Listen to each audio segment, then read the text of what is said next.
Preserving a rare slice of Central Otago's gold mining history. Mrs Heron's cottage on the west bank of Lake Roxburgh is the sole survivor of the former 14-mile beach gold mining community dating from the 1860s. It's very poor stonework. It's just the typical Celtic style, but it's just been thrown up to last a few years, but it's lasted well past that, of course.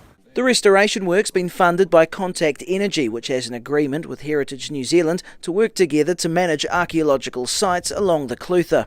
And it's going to be a great preservation of what's possibly the most significant piece of archaeological structure within the Roxburgh Gorge. Heritage builder Chris Naylor says the cottage is an amalgamation of a few different eras. In the 1930s, when the gold miners came back up through and reworked the area, they chucked another bit on, but they just used, the way they've set the thing up is they've got internal gutters which have rotted out, so that every time it rains or even just dew, you're getting water pouring into the building.